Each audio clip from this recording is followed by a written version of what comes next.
Bonjour à tous, bienvenue dans ce nouveau tuto. Aujourd'hui, on va s'intéresser au mixage de la couche H-alpha avec la couche L, la couche de luminance. Dans le dernier tuto, on avait vu différentes méthodes pour venir booster l'image RGB avec la couche H-alpha, mais c'est une opération qu'on peut également réaliser sur la couche L. Il y a quelques techniques pour faire ça et on va voir ça ensemble. Allez, c'est parti.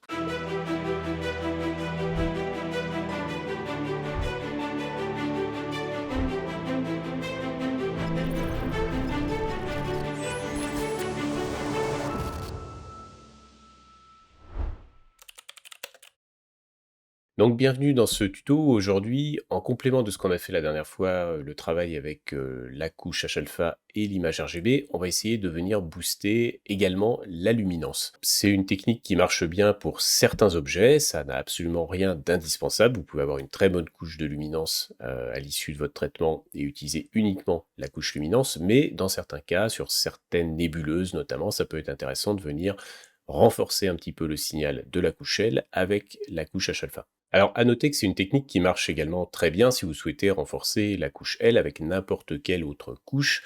Par exemple, pour une nébuleuse planétaire, vous pouvez avoir de l'information utile sur la couche H-alpha, mais aussi sur la couche O3, et ça peut être intéressant de venir renforcer la couche L à la fois avec la couche H-alpha et avec la couche O3. Alors, il y a plusieurs manières pour faire ça, on va essayer d'en présenter quelques-unes. Sur cette image, on repart de l'image sur laquelle on a travaillé dans le précédent tuto sur le mixage H-alpha RGB, c'est toujours CG4. Et on a à gauche notre image de luminance en starless, l'image H-alpha est au centre, et à droite j'ai mon image RGB H-alpha, puisque sur cette image RGB, j'ai déjà réintroduit le H-alpha, comme je l'ai montré dans le précédent tuto. Alors, toutes ces images, elles sont au stade non linéaire, la montée d'histogramme, elle a déjà été réalisée. De la même manière que ce que j'ai présenté la dernière fois pour le mixage RGB H-alpha, c'est une technique qui peut se faire au stade linéaire, avant la montée d'histogramme, ou au stade non linéaire. Typiquement, le linéaire, ça s'y prêtera très bien pour des grands champs avec des grandes zones H-alpha, où il y a une grande différence potentiellement avec l'image LRGB, ou l'image RGB. Alors, pourquoi je le présente dans ce tuto uniquement au stade non linéaire? D'une part, parce que sur cette image-là, ça s'y prête bien, c'est plus pour rebooster un petit peu le H-alpha sur la couche de luminance. Si ça se fait au stade linéaire, en réalité, on l'a déjà vu parce qu'on a déjà abordé toutes les techniques qu'on peut mettre en œuvre dans les différentes vidéos dédiées à la montée d'histogramme. En fait, on voit tout à fait que, notamment dans la vidéo numéro 2 ou 3, où on parle des différentes techniques de montée d'histogramme et des différents mixages qu'on peut faire avec, en réalité, on se rend bien compte qu'au stade linéaire de l'image, faire un mix de deux images de luminance montées différemment, ou faire un mix d'une image de luminance et d'une image H-alpha, ça revient à peu près au même. Et d'ailleurs, si vous faites cette combinaison au stade linéaire, c'est recommandé de faire d'abord la combinaison et ensuite de faire l'augmentation des détails, parce que si vous augmentez les détails sur la couche luminance et que vous venez derrière remixer avec une couche H-alpha, vous perdrez au passage certains des détails que vous êtes embêté à mettre en valeur sur l'image de luminance. Donc comme en réalité le mixage au stade linéaire H-alpha luminance, ça reviendrait à refaire le tuto de mixage de différentes luminances avec différentes montées d'histogramme, je vais pas le refaire, je vais insister vraiment dans ce tuto sur la manière de réinsérer, de venir booster la luminance au stade non linéaire, quasiment sur l'image finalisée en réalité, une fois que vous avez fini vos couches luminance, RGB et H-alpha. Alors avec la petite réserve que l'image en question ici, c'est une image LRGB H-alpha. On n'a pas de couche O3, on n'a pas de couche S2, c'est-à-dire que c'est encore autre chose, puisqu'on a pris la peine de faire une image de luminance. Il y a beaucoup de nébuleuses sur lesquelles votre image de luminance, ça sera directement la couche H en réalité. Il n'y aura pas besoin de faire une image de luminance. Si vous faites une image de NGC 7000, vous vous embêterez pas à faire une image de luminance parce que vous récupérez rien de plus qu'avec votre image H-alpha, et l'image H-alpha fera une très bonne image de luminance. Donc les mixages au stade linéaire, c'est plutôt réservé aux images LRGB H-alpha, et sur des grands champs avec un signal H-alpha très répandu sur le champ. Typiquement, cette image-là, on aurait pu la faire en linéaire, mais encore une fois, ça reviendrait à redire ce qu'on a déjà dit dans les tutos précédents. Moi, à titre personnel, j'ai une petite préférence sur ce mixage-là pour le non linéaire, parce que je préfère travailler de manière distincte ma couche L et ma couche H-alpha pour être sûr d'avoir des bonnes montées d'histogramme, des choses qui me conviennent bien sur les deux couches pour pouvoir les recombiner et me servir de la couche H-alpha pour redynamiser un petit peu la couche L au final. Mais ça, c'est mon approche personnelle, vous pourrez préférer le faire au stade linéaire si vous préférez. Quelque chose qui est important à souligner tout de suite, c'est que quand vous allez travailler avec votre image H ou votre image O, peu importe, pour venir booster la couche de luminance, c'est important d'avoir des images dont les histogrammes sont à peu près équivalents. Alors, à peu près équivalents, ça ne veut pas dire qu'ils sont identiques, ça veut juste dire qu'ils ont leur maximum à peu près au même niveau. Là, si je compare l'histogramme de ma couche H et de ma couche L, on voit que le maximum, hein, à peu près ici, correspond bien sur la couche L et sur la couche H. Si vous constatez qu'il y a une différence importante entre vos histogrammes de L et de H, il va falloir venir rejouer un petit peu avec histogramme transformation sur la couche H, plutôt, puisque la couche L, on va essayer de la toucher le moins possible, pour venir rééquilibrer un petit peu et avoir quelque chose qui sera plus aligné en termes d'histogramme, ce qui permettra des meilleures combinaisons derrière. Alors, pour avoir un premier exemple de ce qu'on peut obtenir en termes de combinaison L, RGB, H-alpha, sans avoir touché déjà à la luminance, on va faire un premier assemblage, comme ça nous permettra de comparer derrière ce qu'on obtient. Alors, c'est quelque chose que vous pouvez faire assez facilement avec Channel Combination, en venant travailler avec une image L et venir la poser sur votre image RGB. Pour ce tuto-là, je vais travailler, moi, de manière globale avec le script LRVB AIP, et voilà, donc j'ai bien introduit mes étoiles dessus, et je vais venir la combiner avec mon image RGB, avec les mêmes paramètres à chaque fois. Je vais booster un petit peu plus la couleur, et je vais réduire le bruit. Mais ça va nous permettre d'avoir vraiment notre image de départ, non améliorée, et pour pouvoir la comparer derrière avec les luminances modifiées. Donc là, j'obtiens avec cette combinaison-là mon image LRVB de base, donc LRVB H-alpha en réalité. Pour bien montrer la différence avec l'image RGB, il faut savoir que sur l'image RGB, j'avais fait la combinaison avec le H-alpha, comme on avait fait dans le dernier tuto. J'avais remis un petit coup de SCNR pour diminuer un petit peu le vert dans le fond de ciel avec un masque pour localiser précisément les zones et pas toucher aux nébuleuses. Et enfin, j'avais mis un petit coup de flou sur l'image pour pouvoir réduire le bruit chromatique lors de la recombinaison avec la couche luminance. Et on voit que sur notre image LRGB, là, on a bien récupéré tous les détails qui sont présents sur la couche L, et le floutage de la couche RGB n'a pas eu d'incidence. On a toujours bien les bons détails avec notre couche de luminance. Donc cette image-là, on va la garder dans un coin, ça sera notre image de référence pour la suite. Sur ma luminance, là, je vais repasser donc en version Starless pour pouvoir faire le premier mixage. Alors, il y a plusieurs manières de faire, on peut en voir plusieurs. Une méthode qui est intéressante, c'est d'utiliser le script SHO AIP. Dans l'outil SHO AIP, vous avez dans la première partie la création d'une image de luminance. Alors vous pouvez indiquer ici vos différents masters, moi c'est les couches L et H, et ensuite vous avez, on l'avait déjà vu dans un autre tuto, plusieurs méthodes d'assemblage. Par exemple, on peut essayer de venir augmenter la luminosité en mode éclaircir. Ici, par exemple, si je lui demande là de créer une image de luminance sur cette base-là, voilà, il me sort cette image-là, qui est l'image donc L et H en mode éclaircir. Donc on peut la comparer rapidement avec notre image de luminance initiale. Donc notre image de luminance initiale, c'est celle-là, et la combinaison qui est faite avec le script SHOAIP, c'est celle-là. On va lui introduire juste les étoiles, et on va refaire la même chose que ce qu'on avait fait auparavant avec LRVBAIP pour voir la différence. Et toujours avec, bien sûr, les mêmes options pour qu'on ait une comparaison qui vaille quelque chose avec les mêmes paramètres. Voilà, donc la combinaison ici avec cette nouvelle luminance nous donne cette image-là, qu'on peut venir comparer à notre image de base. On va venir juste les superposer, voilà, pour pouvoir faire une comparaison. Donc ça, c'est notre image de base, et avec le mixage SHOIP, la création d'une luminance, bon, c'est pas forcément mieux, mais là, ça relève juste le fait que au niveau du mode de combinaison, on n'est pas sur quelque chose qui est optimal. Donc, on peut refaire un essai avec SHOIP, toujours avec le module de création de luminance. Et par exemple, quelque chose qui peut être intéressant, c'est de venir travailler en mode screen, en mixant, en faisant un mix de nos images. Par exemple, 60% pour la couche de luminance et 40% pour l'image H-alpha. Voilà, on se retrouve avec une autre image qui, là, pour le coup, est bien distincte de notre image de luminance de base. Alors attention sur ces modes de combinaison avec screen ou avec des coefficients, c'est que si vous avez travaillé les détails sur votre image de luminance et peut-être un peu moins sur votre image H-alpha, bah, vous allez perdre aussi au passage les détails que vous avez mis un petit peu de temps et d'énergie à mettre en valeur. Donc il faut bien avoir conscience de ça aussi. Donc soit remonter les détails sur la couche H-alpha également, soit utiliser des techniques de mixage qui permettent de ne pas perdre totalement ces détails. Voilà, là on voit qu'on est venu remonter fortement la couche luminance. On peut faire un essai très rapide pareil pour voir la différence. Voilà, donc là on obtient une image fortement rehaussée, parce qu'on est venu mixer, réintroduire fortement le H-alpha dans la couche luminance, donc on obtient quelque chose de très très rehaussé. Après, il faut être capable de jouer avec les différents modes, notamment screen, plutôt lighten. Je vous conseille d'utiliser lighten, surtout sur des grands champs comme ça, pour venir travailler un petit peu plus en douceur.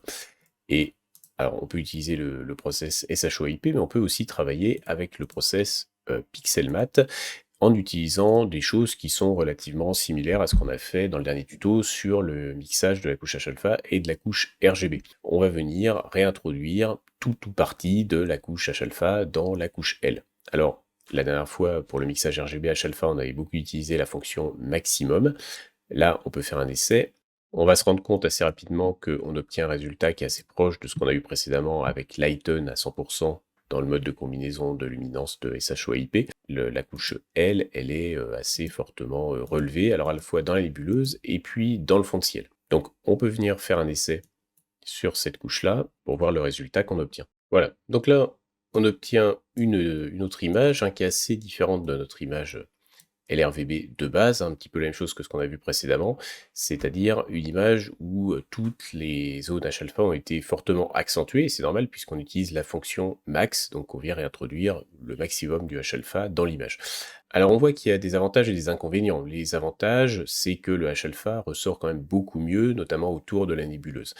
Les inconvénients, c'est que on a un rehaussement du signal dans le fond de ciel qui semble un petit peu trop accentué, qui a un côté un petit peu artificiel, et puis dans les zones où on n'a pas du tout de H-alpha, ou dans les zones vraiment de H-alpha, où il y a une vraie différence par rapport à la couche L, que je vais remettre sans étoile ici, pour qu'on se rende un peu mieux compte, on voit que notamment cette bande ici un peu plus sombre, elle n'est pas du tout présente sur la couche H-alpha. Et du coup, réintroduire le H-alpha au maximum dans ce pixage-là, ça vient atténuer, par exemple, cette zone ici de poussière. Donc on voit qu'il y a un petit peu de mieux sur certains points, c'est pas non plus totalement parfait. Alors on peut essayer de faire certains modes de combinaison un peu différents. Je vais revenir à ma couche L de base. On peut aussi se dire qu'on va faire plus une moyenne de ce qu'on a fait là, le maximum, avec la couche L pour atténuer justement un tout petit peu la présence de la couche H-alpha dans la couche L. Là, c'est ce qu'on vient de faire. Je vais réintroduire les étoiles et on va refaire une combinaison pour voir la différence. Voilà, donc là, j'obtiens une autre version qui est un petit peu différente de la version max qu'on a obtenue juste avant. On voit que on a moins tiré, justement, l'utilisation de la fonction moyenne. Ça a permis de venir à la fois avoir quelque chose d'un peu plus doux dans le fond de ciel, et surtout sur la nébuleuse. La différence sur la nébuleuse, elle est vraiment très importante, parce que c'est dans cette zone-là que la fonction max jouait à fond dans la version précédente. Alors, une manière aussi de jouer avec l'introduction de la couche H-alpha, au-delà du mixage qu'on peut faire avec Pixelmatte, c'est la possibilité qu'on a aussi avec Histogram Transformation de venir jouer un petit peu sur la couche H-alpha avant de la combiner, justement pour avoir quelque chose d'un peu plus renforcé. Là, on pourrait exclure totalement les zones un peu plus basses et venir retirer un petit peu pour avoir quelque chose d'un petit peu plus prononcé. Et on va voir que quand on utilise la formule précédente, on va rester sur mine du coup du maximum de ces deux couches avec la couche L pour avoir quelque chose d'un petit peu plus subtil. Voilà, je viens de lui réintroduire les étoiles et je vais refaire une combinaison, toujours avec les mêmes paramètres. Voilà, et là j'obtiens une autre version, alors qui est beaucoup plus boostée que même la version qu'on avait pu obtenir avec la fonction max. Là, si je la reprends, c'était celle-là. On voit que là, on est venu accentuer encore. Donc, une manière d'accentuer justement fortement les zones H-alpha dans l'image, c'est de venir rejouer directement sur l'histogramme avant même la combinaison. Et évidemment, si vous cumulez ces deux choses, là j'ai fait qu'une fonction médiane, mais si j'avais fait une fonction maximum tout court, ça serait encore plus boosté. Donc évidemment, il y a des images où ça s'y prêtera pas du tout, il y a des images où ça s'y prêtera, et puis parfois il faut trouver une solution de compromis pour avoir quelque chose d'un peu acceptable sur l'ensemble des zones de l'image. Alors une manière au contraire d'atténuer cet ajout du H-alpha, je vais reprendre mon image L de base et je vais venir appliquer sur mon image H-alpha un linear fit. Vous allez me dire, oui, le linear fit, normalement, ça s'emploie qu'au stade linéaire. Oui, c'est vrai, ça donne de meilleurs résultats au stade linéaire, mais ça peut donner des choses intéressantes et également en non linéaire, dans le sens où ça va vraiment venir recaler la dynamique des deux histogrammes de manière à peu près comparable. Et là, comme on a une couche H-alpha qui est quand même beaucoup plus faible, ça va rediminuer l'impact global de la couche H-alpha dans la couche L. Par exemple, si je refais une combinaison cette fois en mode maximum, voilà, je vais venir toucher très peu à la nébuleuse, mais beaucoup plus au fond de ciel. Ça me donne une image qui est beaucoup plus douce, on va dire. Par rapport à mon image de base LRVB, j'ai un petit peu remonté les niveaux, notamment dans le fond de ciel. Ça, c'est mon image de base. Ça, c'est mon image avec le linear fit, où je suis venu descendre un petit peu la valeur du H-alpha. Alors, on voit que je touche quasiment pas la nébuleuse. C'est un tout petit peu mieux sur la nébuleuse, mais dans le fond de ciel, par contre, c'est beaucoup plus harmonieux. Donc ça peut être un mode de combinaison ça, assez efficace. Une technique alternative, ça aurait été, au contraire de resserrer l'histogramme, ça aurait été de diluer un petit peu plus l'histogramme en décalant le point gris un petit peu sur la droite avec histogramme transformation. Ça reviendrait à peu près grosso modo au même. On voit que toutes ces techniques, ça permet de venir travailler sur l'image au global. Mais là, justement, on se retrouve dans un cas où c'est intéressant parce qu'on voudrait pouvoir agir, remonter un petit peu le fond de ciel, et remonter aussi sur la nébuleuse, mais pas tout à fait de la même manière.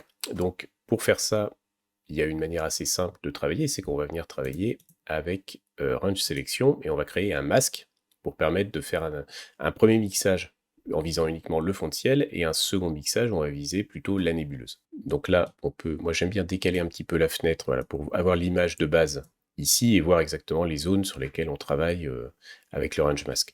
L'idée, là, c'est de venir conserver uniquement les zones vraiment de nébuleuse en débordant un petit peu. Et sur cette base-là, on va pouvoir le retravailler un petit peu, notamment avec le process clone stamp pour venir nettoyer un petit peu l'image, parce qu'il y a beaucoup de zones, par exemple ici, dont on n'a pas envie de récupérer. Donc ça va nous permettre de nettoyer toute l'image en retenant uniquement les zones vraiment intéressantes. Donc là, je vais travailler sur un masque plutôt très localisé sur la nébuleuse. Je vais éliminer tout ce qui n'est pas justement nébuleuse ici. Voilà, et je peux même éliminer la galaxie ici, puisque je n'ai pas envie de la booster au même niveau que la nébuleuse, où je vais peut-être insister un peu plus. Donc voilà, là j'ai créé mon range mask, je vais venir le flouter un petit peu fortement, même avec plusieurs passes, hein, éventuellement, je vais lui mettre 3 passes, histoire d'avoir un masque qui soit quand même un petit peu progressif. Et puis on va venir travailler avec ça sur notre image de luminance. Donc je vais déjà appliquer mon masque, je vais le mettre de côté. Et là, c'est centré sur la nébuleuse, donc je vais l'inverser. Pour commencer, on va travailler uniquement sur la zone de fond de ciel. La zone de fond de ciel, on a vu qu'on ne voulait pas la relever outre mesure, c'est-à-dire que le maximum est un peu violent.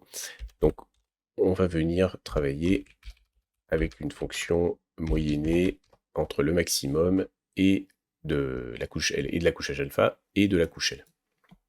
Voilà. Et voilà, là on voit qu'on applique bien le process uniquement sur les zones qui ne sont pas masquées. Donc on a rehaussé uniquement le H-alpha légèrement dans les zones de fond de ciel. Ensuite, on va juste inverser notre masque et puis on peut venir faire un assemblage un petit peu plus fort dans cette zone-là, juste avec par exemple la fonction maximum. Alors c'est peut-être un petit peu violent, mais voilà, avec le masque ça compense un petit peu, même si on a un masque ici qui est quand même assez permissif. Mais on voit bien la différence. Donc je vais retirer le masque, je vais juste la dupliquer quelques secondes pour pouvoir faire la comparaison. On est parti de cette image-là. Voilà. Donc on voit bien les différences qu'on a apportées à la couche L, en remontant un petit peu dans le fond de ciel et en boostant un petit peu plus la nébuleuse. Sur cette image, pareil, je viens réintroduire mes étoiles et je vais refaire une combinaison avec la couche RGB. Voilà. Donc là, c'est l'image que j'obtiens en remontant légèrement dans le fond de ciel et en remontant un peu plus fortement dans la nébuleuse. Je vois que par rapport à ma version de base, j'ai quelque chose qui est fortement accentué dans la nébuleuse, mais c'est ce que je cherchais à faire justement en ciblant précisément avec les masques, et on n'a pas relevé autant les zones dans le fond de ciel, même si elles ont été un peu relevées par rapport à la version de base. On voit que c'est quand même sensible sur toutes les zones. Si on compare cette fois avec l'image qu'on a obtenue avec LinearFit, donc en remontant plus spécifiquement les zones de fond de ciel, on voit qu'on a quelque chose d'encore un petit peu plus renforcé avec cette version-là. Et enfin, si je compare avec l'image qu'on avait obtenue avec le mixage max initial, on voit qu'on a quelque chose qui, sur le fond de ciel, est globalement assez proche, mais qui est beaucoup plus renforcé sur la nébuleuse. En réalité, c'est trop tiré déjà sur la nébuleuse. Voilà, donc si je veux essayer d'obtenir un résultat un peu plus propre quand même avec tout ça, je vais pouvoir essayer de moyenner tout ça avec la couche L, et puis je vais même revenir faire une fonction moyenne de tout ça avec la couche L, et normalement avec le masque, ça devrait remonter mes zones de fond de ciel, voilà, un petit peu plus légèrement que ce qu'on a fait dans l'essai précédent. On va inverser le masque et travailler uniquement sur la nébuleuse. Donc là, on peut se permettre de le booster un petit peu plus, peut-être pas au niveau max, parce qu'on a vu que ça donnait pas de super résultats. Voilà, mais là, on est venu renforcer notre image L un peu plus finement. Donc, si je fais la comparaison, ça c'est notre image L modifiée, et ça c'est notre image L de base. Et on voit bien la différence. Voilà, on est venu renforcer un peu plus sur la nébuleuse et un petit peu le fond de ciel, mais de manière quand même beaucoup plus douce que ce qu'on a fait la fois d'avant. Donc là, je peux supprimer le masque, je peux réintroduire mes étoiles, et on va venir faire la combinaison avec les mêmes paramètres qu'avant. Voilà. Là, j'obtiens une autre image, qui est un petit peu différente et qui est surtout meilleure que la combinaison d'avant qu'on avait fait, qui était un petit peu rapide. Mais là, on voit que par rapport à l'image de base, on est venu jouer de manière distincte sur la nébuleuse et sur le fond de ciel, en rehaussant un petit peu le fond de ciel, et en rehaussant un peu plus fortement la nébuleuse, sans perdre trop ici justement de détails dans la zone qui est un peu plus sombre, qui est ici. Et on voit, si on vient le comparer maintenant à l'image max qui est ici, qu'on a un rehaussement qui est un peu plus subtil, voilà, tant dans le fond de ciel que dans la nébuleuse. C'était un peu trop présent avec max, là ici ça vient rehausser de manière plus subtile, et c'est quand même un petit peu mieux. Alors, il y a enfin une autre méthode où on peut exploiter un petit peu les process de boost dont je parlais dans la dernière vidéo sur le mixage SHO. On a vu qu'on pouvait utiliser certaines formules de boost pour venir réaugmenter le signal sur les images O ou S à partir de la couche H-alpha. De la même manière, ces formules-là, on peut aussi s'en servir pour venir rebooster un peu le L dans l'image grâce à la couche H-alpha. Donc déjà, je vais reprendre mon image de luminance, voilà, sans y avoir fait de modification. Je lui enlève le masque, et puis je vais reprendre la formule de boost qu'on a utilisée donc, dans le tuto SHO2. Alors en sachant que là, il va falloir l'adapter un tout petit peu, puisque c'est pas les mêmes images. Donc on va chercher à remplacer la couche O par L. On va modifier un petit peu la formule, voilà, pour prendre en compte plutôt ce qu'on veut remplacer, c'est-à-dire certaines parties de l'image L avec un boost de la couche H-alpha. On va l'appeler L boost pour avoir quelque chose d'un peu cohérent. Voilà. Et là, on voit qu'on obtient une image qui est assez différente de l'image L qu'on a au départ. Voilà, où les différentes zones ont été relevées. Alors ça va faire quelque chose d'un petit peu plus violent que ce qu'on a fait avec les masques, mais on va quand même faire l'essai de l'assemblage pour pouvoir faire la comparaison.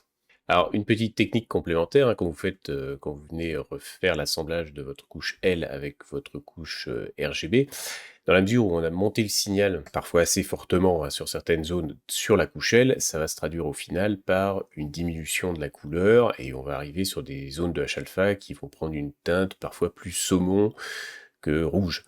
Donc pour contrer ça, là depuis le début je suis à 0,44, là pour cette version vraiment boostée, je vais même me permettre de passer à 0,40 pour avoir un résultat qui sera un peu plus coloré.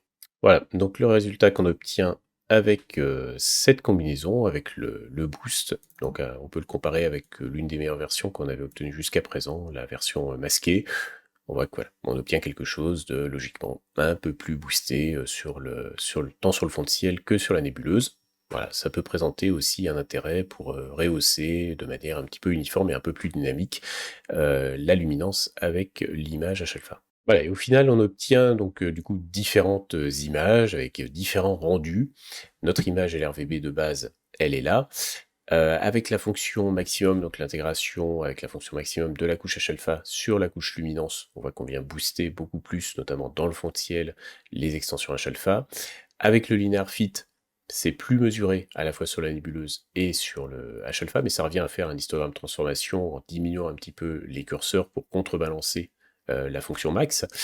Et puis sur les fonctions un peu plus évoluées, avec le boost, on obtient un résultat, voilà, le H-alpha ressort vraiment beaucoup plus, et une version avec les masques où on a pu jouer de différentes manières sur le fond de ciel et sur la nébuleuse elle-même.